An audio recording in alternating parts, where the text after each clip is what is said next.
Camotes Island. Camotes Island, composed of San Francisco, Poro, Todila, o Pilar. Camotes Island, the Virgin Islands sa south.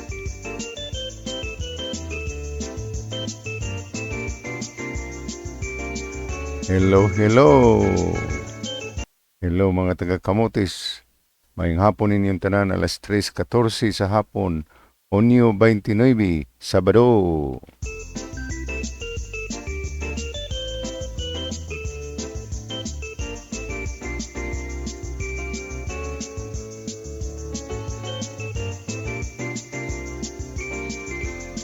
Mayong hapon sa mga taga Camotes nga OFW. Mayong hapon ninyo, asa man mo karon ay magpalabig trabaho niya. Katusang mga OFW nga dili taga Camotes. Mayong hapon ninyong tanan. Sa dili pa ko makalimot, palihog o share and comments palihog sa ato Camotes News. Okay, dagan salamat kayo, dagan salamat kayo.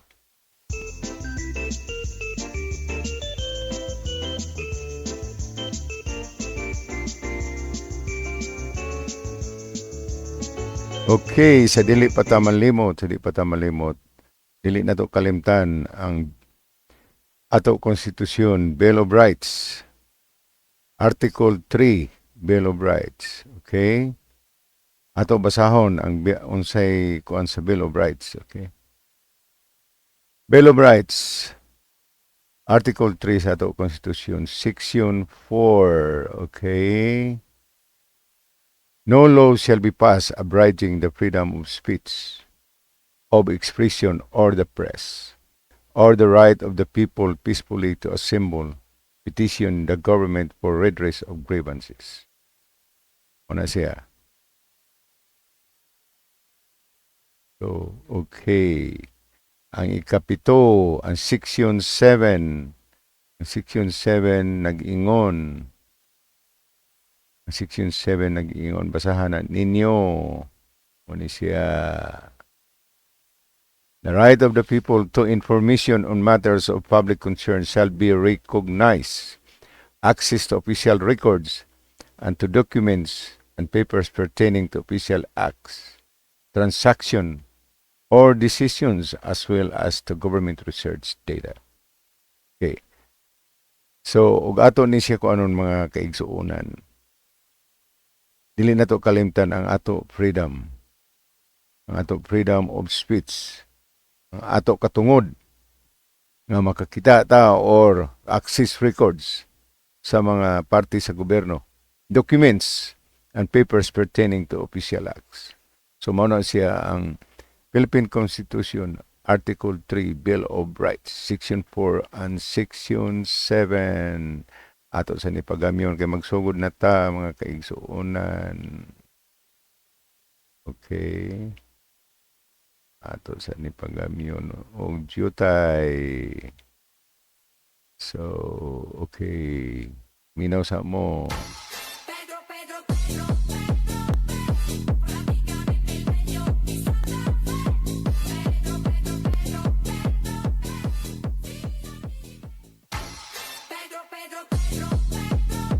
Your computer has virus.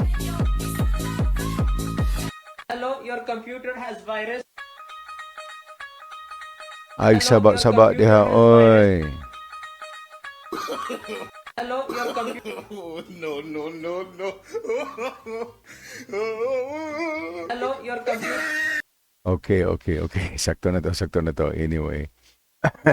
This is Tommy again. Tommy, sa Camotes News. Ni anasad ta, samok-samok ninyo. Like I said earlier, I don't know if I mentioned it, ato advokasya aning channel is transparency and accountability sa ato mga public officials or elected officials sa ato upat ka lungsod sa Camotes, San Francisco, Poro, Tudela ug Pilar. So niata dire, mao ni siya ang audit sa San Francisco, okay? Timan audit sa San Francisco 2022, okay?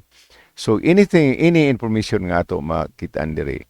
So ato unaw naon nga Doon ay mga siguro na sa katong primero na ako nga pag-vlog. Doon na sa mga na-implement, doon na sa wa ma-implement. So meaning, kay maura man ay ato accessible, maura man ay maura ni ang ato makuha pa so far. Hopefully by in a few months makuha na nato ang 2023 nga audit sa San Francisco. So meaning what I'm trying to say is this. Kung doon na yung mga wa pa ma-implement, doon na pagyapon sila chance or anytime doon na sila chance nga basin og matrabaho na nila or makuha nila ang mga advices sa ato mga pinalanggang auditor. Inana na siya. So magsugod ta sa og diin ta. Oh, by the way, ang ako ni kasultitude, okay? Katong primero na ako, atong last 2 days ago, katong ako gi-vlog nga parte sa aning audit, mo man ni siya ang sumpay.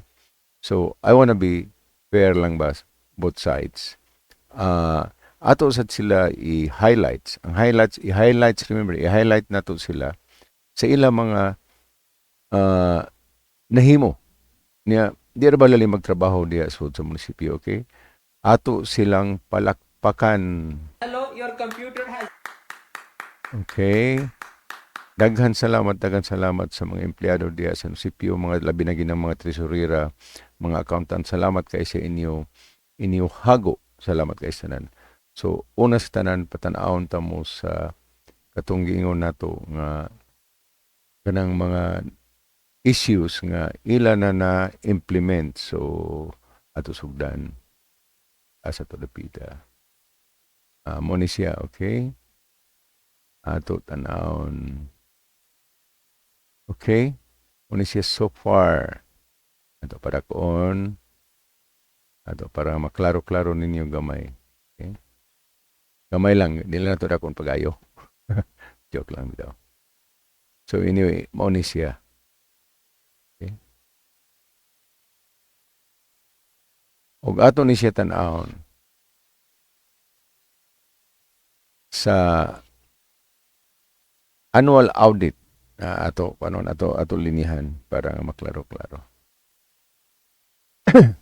Atong annual audit 2021 naay obserbasyon ang ato pinalanggang mga auditor nga nag-ingon the municipality provided cash assistance to various individuals amounting to 2,710,700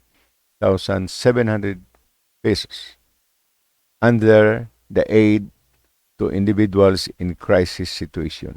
Muna gitawag AICS or whatever AICS program. The implementation of which was not in accordance with the current guidelines of SB Resolution 27-2020. Those may defeat the purpose why the said guidelines are established. So, ang pasabot ani nga wa mo sakar or wa mo igo sa gihimo nga resolution ug asa gamiton ning 2,710,000 pesos and 710,000 and 700 pesos ug asa ni siya dapat gamiton. So ang resolution murag ni wa mo conform, murag ina ni contradict siguro murag ina ni. So mo ni ang rekomendasyon sa ato mga pinalangga nga auditor. Okay? Ato ni isog gamay. Kita mo ninyo. We recommended that management revise the existing guidelines to introduce a different method of determining the amount of financial assistance to be given under the AICS aid to individuals in crisis programs to include criteria to be used in screening and identifying the program's beneficiaries. So, muna siya.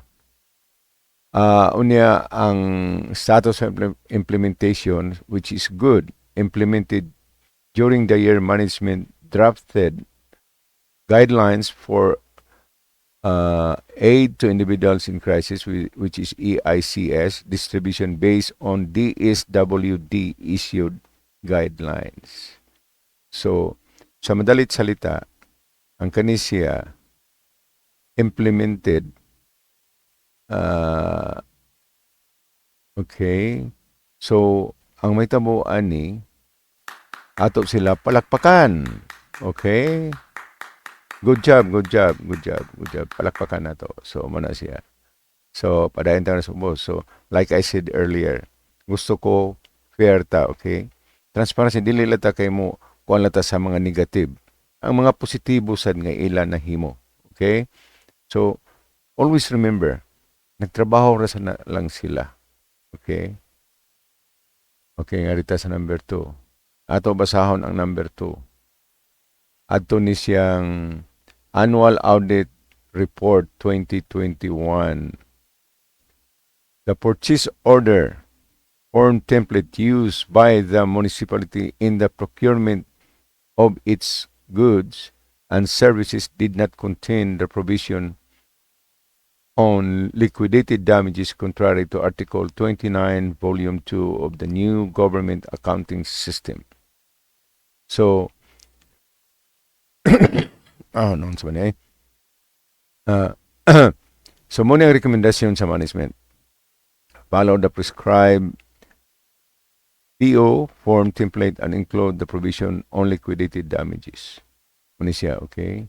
Na up to B ni siya, be guided on the forms templates, particularly the PO form as prescribed under the NGAS manual. So, ang gihimo sa ato lungsod or sa mga trabador, which is good job, implemented during the year management the recommendation, meaning ang mga advices or recommendations sa ato pinalangang auditor ilagi implement. Pakpak. Good job. So, mo ni siya ang mga, sige, daghang kaayo. So, mo ni siya ang mga issues nga adtong 2020 nga ilan na maybe not 100% resolved, but at least they're doing it. So, what I mean, like, ilagi trabaho. Alright? So, ako ni Nayon. So, Mayo, good job. So, during the year, muna siya sa katong, ang kanisya tuod, muna siya ang katong officer sa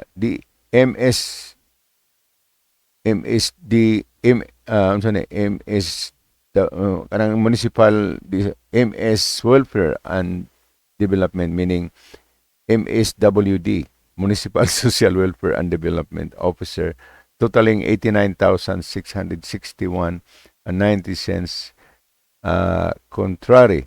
Kaya tagaan mo siya atong 2021 o from June man siguro ni, from June to, kaya ako man nabasa atong 2021 nga audit, from June to December 2021, gikuanan siya o every month, something like 9,000 man siguro to, 9,000 a month.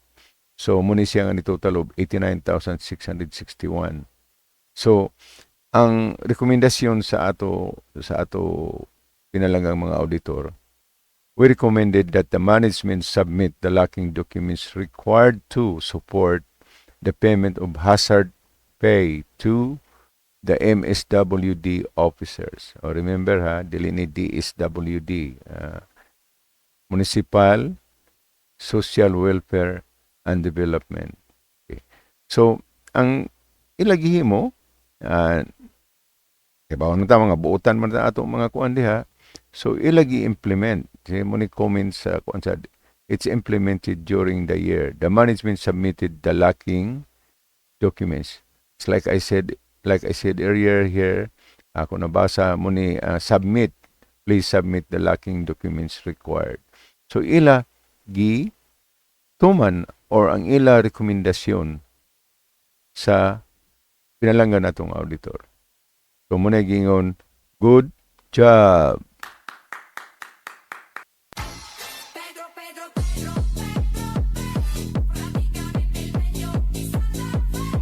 Padayon ta mga kamotes, taga kamotes, padayon ta dire. So muni siya ang akla ni gi-highlight ba, ako gi-highlight ang ato mga trabahador des munisipyo doing a good job. Okay? Ako gi-highlight. So, arita dere. Naiuban nga mga status of implementation nga nasa uban mga fully implemented, nasa uban nga mga partially implemented. Unya nasa uban nga wa sad ma-implement yun. So, muna'y usa sa ato mga medyo gamay nga issue.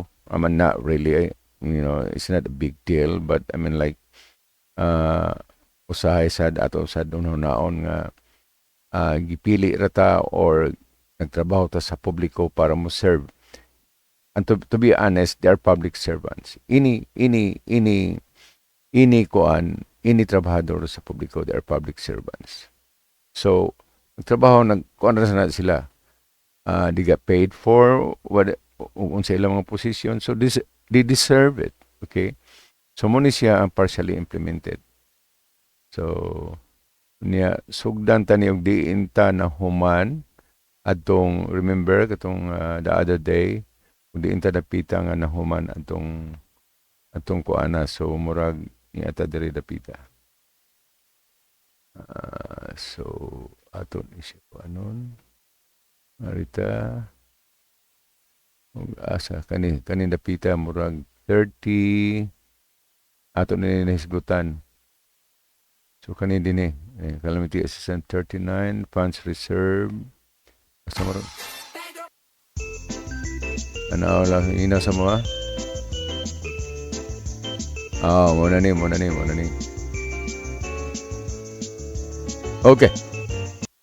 Okay, muna siya. Annual Audit Report 2015. Remember, this is an audit report. Kaning atong gibasa karon is 2022. Alright? So, meaning, is 5 years now. Almost 5 years or over 5 years. So, muna ang mga wa ma-implementar. Nga, kinahanglan sad og aksyonan. Angay sa ni aksyonan sa ato mga pinalangga sad nga mga empleyado diha sa munisipyo. Kani siya audit ni sa San Francisco Camotes. Alright? Sa ato basahon. Procurement of ammunition amounting to 99,400 was made through shopping and lacked documentary requirements contrary to Section 52A of the IRR of RA Republic Act number 9184 and 69 of COA Circular 2012-001 respectively. What it means, kaning shopping ba? Medyo may idea ko gamay ani. Kanang mo anta sa bidding nga usahay nga kanang murag nagsabot-sabot lang ba or why actual bidding wa nga diha pero murag kanang nagkuanlag mga prices ba. So murag inana something like that. So muni ang rekomendasyon sa ato pinalanggang auditor. We recommended that the members of the Bids and Awards Committee and personnel involved in the procurement strictly observe the provision of the said katong isulti ganiha. So apa man sumpay required the submission of proof of ownership of the firearms, Unisya, okay? Proof of ownership of the firearms and the certification of the peace and order situation of the municipality to support that the issuance of the firearms and procurement of ammunition is necessary. Okay? Balik ta dire. Wa pa ni siya ma-implement mga kaigsuunan. 2015 pa ni siya. Kita gani. Why action nga gihimo ang ato management no action.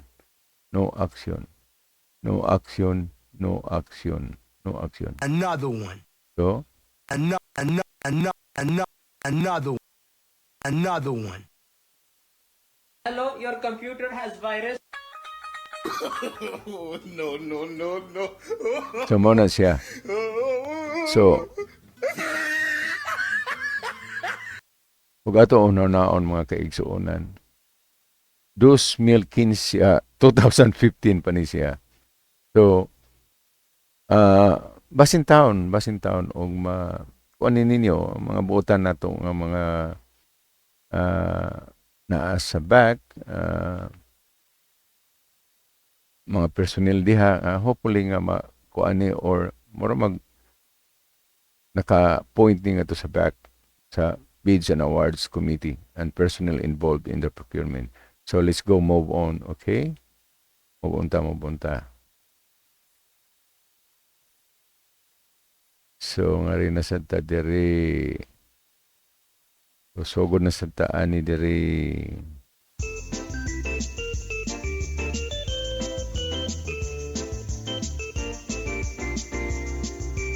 So ER 2015 AAR meaning Annual Audit Report sa San Francisco Camotes 2015. Mauni ang opinion or obserbasyon sa ato pinalangga nga mga auditor. Request of relief and property accountability of the public market stalls gutted down by the fire last February 21, 2015 was not filed by the concerned local officials. We recommended that the municipal mayor instruct the municipal treasurer to submit explanation on the failure to the file request for the relief from property accountability within the reglementary period together with all the required supporting documents necessary in the evaluation of the case. Okay.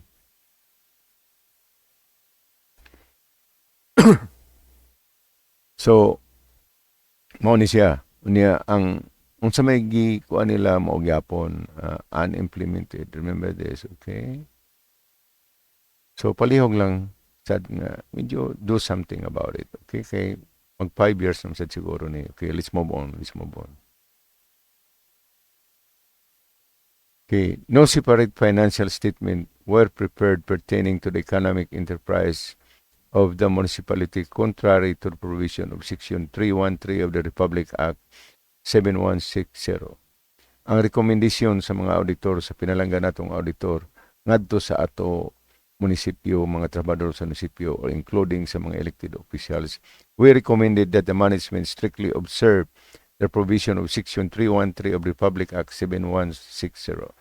Likewise, the financial statement pertaining to the economic enterprise be submitted to COA within the prescribed period.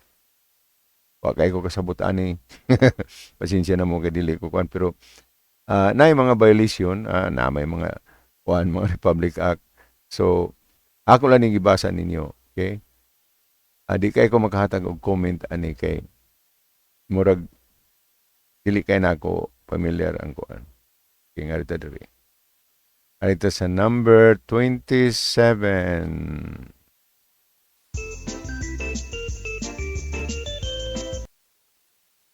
Another one. Another one. So, nga rito sa number 27, ato tan-aon. Ano siya? 2017 Annual Audit Report. Rice subsidy amounting to 587,500 pesos given to all officials and employees of the municipality lack legal basis contrary to Section 95 of the Public Act 7160. Okay. We recommended that the municipal mayor required the municipal budget officer to submit the written justification and legal basis for the grant of rice subsidy to all employees of the municipality. Otherwise, the grant of rice subsidy will be disallowed in audit. Ayaw taon. Kaya maluoy siya ta atong mga empleyado nga nakadawat ani kay og ma-disallow kunigod ibalik man to siya. Do something about it. Hopefully, the mayor can do something about this one.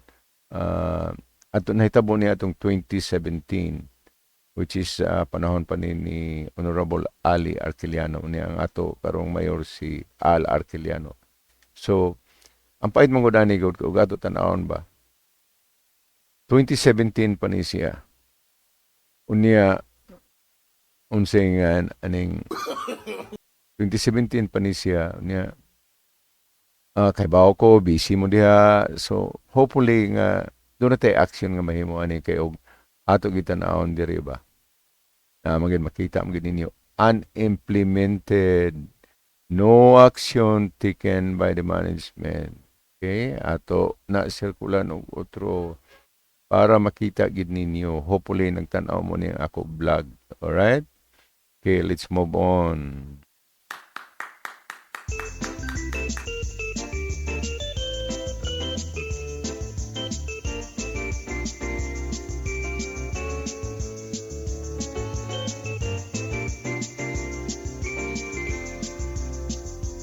Alright. Padayon ta. Kamutis, kumusta naman mo? Kumusta kamutis? Okay, ngarita diri. Employees of municipality and barangays attended, wow, ato ni basahan pa kayo ha. Employees of the municipality and barangays attended emergency response training. Okay, last August 2020, last August 2024, last August 20 to 24, year of 2018, conducted a private organization contrary to the provisions of implementing rules of and regulation of RA 101/21. So, employees of municipality and barangay attended emergency. Okay. So, muna yung rekomendasyon sa ato pinalangga nga mga auditor, COA auditor. We recommended that management submit proof that rescue, mo din ang nagkuan di ay. Ang kaning rescue reconnaissance 1 is accredited. Tanawa pa kayo. Is an accredited training organization by the National Disaster Risk Reduction and Management Council. So mao siguro ni siya nagtraining sa mga barangay at municipal employees para mag-training atong 2018 Agosto. Kay nakingon man dire conducted by a private organization contrary. So hopefully kani siya para nga dili sad madisalaw sa ni siya. Angay nga magpakita ning rescue reconnaissance 1 nga accredited sila sa training organization by NDRRMC. Okay? So, palihog ta. So, atensyon ang mga nadiha. Unimplemented gyapon ni siya. Inyo tanawon. Okay? Okay. Another one. Another one. Okay nga to move on ta. Move on ta.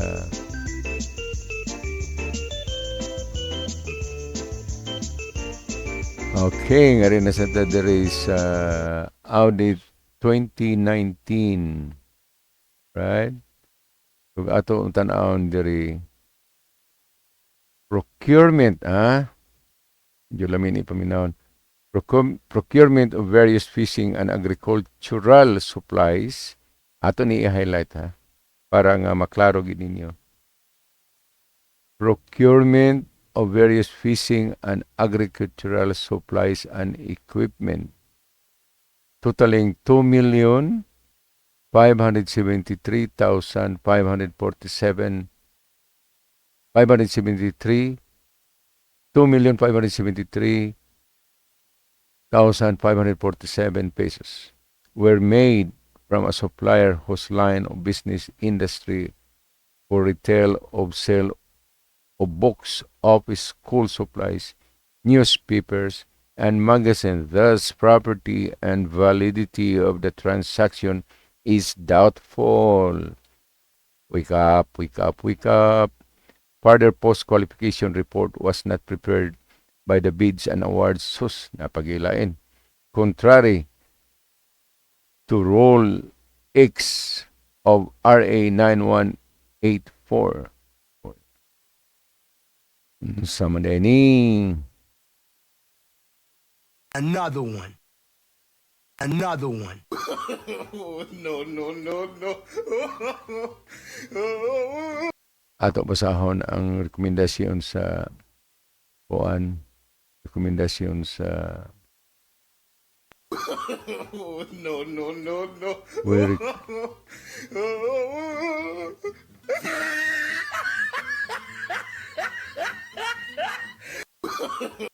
we recommended that the Bids and Awards Committee submit justification and proof that the supplier is qualified to sell fishing and agricultural supplies and equipment and the required post-qualification evaluation report to avoid disallowance in audit. Okay? So meaning, kinahanglan gyud nga og kinsa man ni siya, unsa man ni siya nga tindahana, nga supplier, nga makapakita ka nga doon na sa kay justification, please submit justification and proof that the supplier nga og asa man nga business nga qualified ka nga namaligya og shell fishing and agricultural supplies and equipment based sa nakasulti diri ang business sa supplier is ang supplier is namaligya og libro, office school supplies, newspapers and magazine. So mao ba sa mani dili na to pakpakan atong tani pakpakan di na lang gyud. Another one. Hello, your computer has virus. Hello, your computer has virus. Hello, your computer has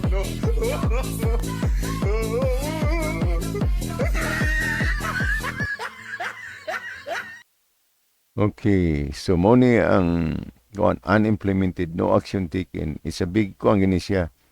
So di gini siya maayo kay kinlang gini mo pakita para nga dili kay luoy sa kaning 2,573,000 gunigod. Almost 2.5 million is siya. So okay, so let's move on. Okay, doki nga rin na sa tadiri. Payment of Social Security Service premiums for farmers and fishermen totaling 229,680 lack supporting documents contrary to Section 4(6) of Presidential Decree 1445. We recommended that the municipal accountant submit the memorandum of agreement or any documents to support the payment of SS premium of the farmers and fishermen pursuant to Section 4(6). So, na sila entry siguro ug ato ni ko anon nga doon na sila gibayaran nga premium sa farmers and fishermen 229,000 ng contrary man kay wa may ikapakita ang yung tanim pakita ni sila og ang accountant, okay?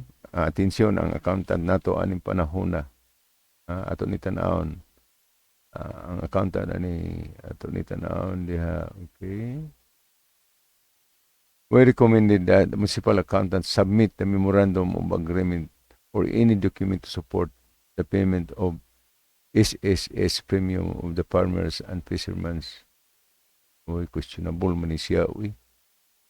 Muni nga, wala gyapon nahimo, unimplemented. Another one. Another one.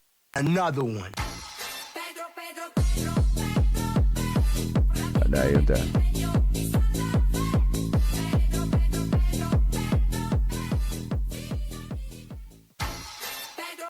Okay, dokie. Hello. The contract entered by the municipality of operation. Uy, we want a speedboat? Kaya ito ni tanawon, mi? Ato ni tanawon. 2019. Kanindot ba ni? Speedboat. Ooh. Kidoki. Ato ni basahon pag-ayo mga kaigsuunan.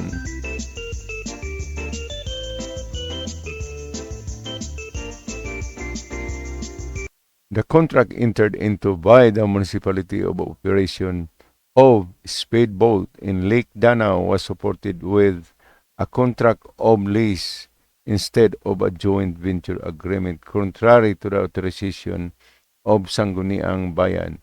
In view of this, we recommended that the management assess and review the contract entered into by the municipality and considered revision pursuant to the authority by the Sangguniang Bayan. To ni siya hinay-hinayon mga kaigsuonan.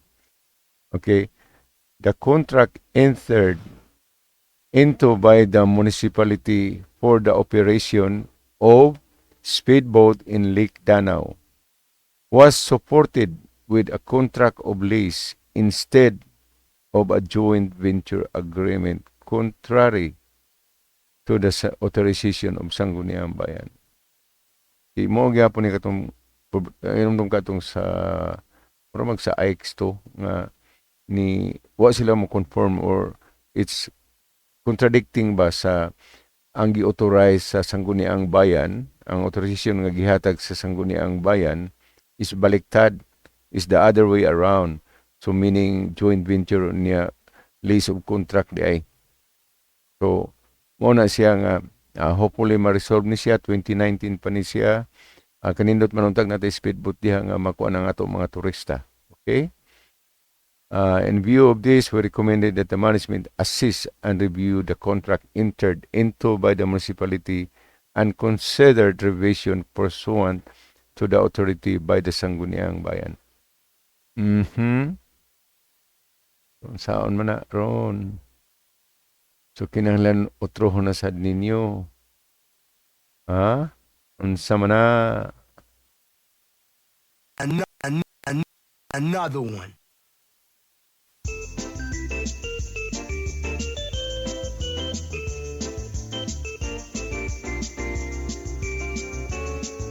Dinilaw sa takaron kutob mga kaigsuonan.